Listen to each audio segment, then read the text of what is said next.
சக்கரவர்த்தி கிட்ட சேனாதிபதி சொன்ன மாதிரியே சூரியன் மறைஞ்சு 20 நிமிஷத்திலேயே யுத்த பேரிகை முழங்குச்சு.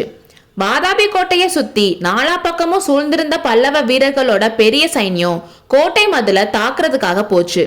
இந்த சந்தர்ப்பத்துக்காக ரொம்ப நாளா பயிற்சி பெற்று காத்துட்டு இருந்த யானைகள் தும்பிக்கையில இரும்பு உலக்கைகளையும் வைரம் பாஞ்ச மர தூண்களையும் தூக்கிட்டு போனப்போ பூமியே அதிர்ந்துச்சு. புழுதி கிளம்பி வானத்தையே மறைச்சிச்சு. கொஞ்ச நேரம் வரைக்கும் அவ்வளோ சைன்யமும் இருட்டில் போயிட்டு இருந்துச்சு. திடீர்னு இங்கொன்னும் அங்கொன்னுமா தீவர்த்திகளும் தீப்பந்தங்களும் வந்துச்சு. கொஞ்ச நேரத்திலேயே அது 10, 100, 1000 எரிய ஆரம்பிச்சிச்சு. அந்த இடத்தை பார்க்கவே ஏதோ மாயலோக காட்சி மாதிரி இருந்துச்சு. சேனாதிபதி பரஞ்சோதி அவரோட கூடாரத்துக்கு வெளியில அங்கேயும் இங்கேயும் நடந்துகிட்டு சுத்தி முத்தி பார்த்துக்கிட்டு யாருக்காகவோ காத்துட்டு இருக்க மாதிரி இருந்துச்சு. அப்போ சடையனும் இன்னும் 4 பேரும் வாதாபி கோட்டை வாசல்ல இருந்து கணபதியை தூக்கிட்டு வந்து சேர்ந்தாங்க. விக்கிரகத்தை உள்ள வைக்க சொல்லிட்டு சடையனை பார்த்து, சடையா, நீயும் உன்னோட ஆட்களும் இங்கேயே இருந்து இந்த கணபதியை பத்திரமா பாதுகாக்கணும். என்னோட கோரிக்கை நிறைவேறுச்சுன்னா இந்த விநாயகர் பெருமான என் கிராமத்துக்கு கொண்டு போய் கோவில் கட்டி வச்சு தினமும் 3 வேளை பூஜை பண்றதா வேண்டியிருக்கேன்.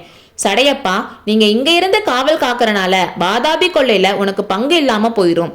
அதுக்காக நான் உங்களுக்கு ஈடு செஞ்சு கொடுக்கறேன்னு சொன்னாரு. சுவாமி, உங்க கட்டளை எப்படியோ அப்படியே நடந்துக்கிறோம்னு சடையப்பன் சொன்னான். பரஞ்சோதி கணபதி விக்கிரகத்தை பார்த்து கை கூப்பி கண்களை மூடி கொஞ்ச நேரம் பிரார்த்தனை பண்ணாரு.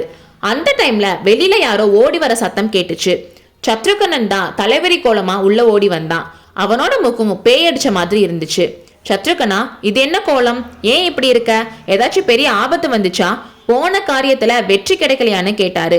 சேனாதிபதி, என் வாழ்க்கையில எத்தனையோ பயங்கரமான ஆபத்துக்களை சிக்கியிருக்கேன்.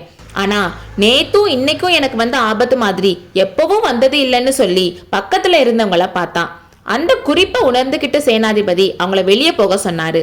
சத்ருகனா, கோட்டையை தாக்க ஆரம்பிச்சுட்டாங்க. இனி கொஞ்சம் கூட தாமதிக்க நேரம் இல்ல. உன்னோட கதையை சுருக்கமா சொல்லி முடி. போன காரியத்துல வெற்றியா இல்லையான்னு அதை முதல்ல சொல்லுன்னு சொன்னாரு. சேனாதிபதி, கோட்டைக்குள்ள போக ரகசிய சுரங்க வழி இருக்கு. அது இருக்கிற இடத்தையும் கண்டுபிடிச்சிட்டேன். ஆனா அது வழியா கோட்டைக்குள்ள போறது அவ்வளோ ஈஸி இல்ல. கோட்டை தாக்குதல் வேற ஆரம்பமாயிருச்சு. இனி சுரங்க வழியில போய் என்ன பிரயோஜனம்? எல்லாத்துக்கும் உங்களோட யோசனையை கேட்டுக்கொண்டு போக வந்தேன் என்று சொல்லிய பிறகு தான் வந்த வரலாற்றை கூறினான். அடுத்த அத்தியாயத்தில் சந்திப்போம்.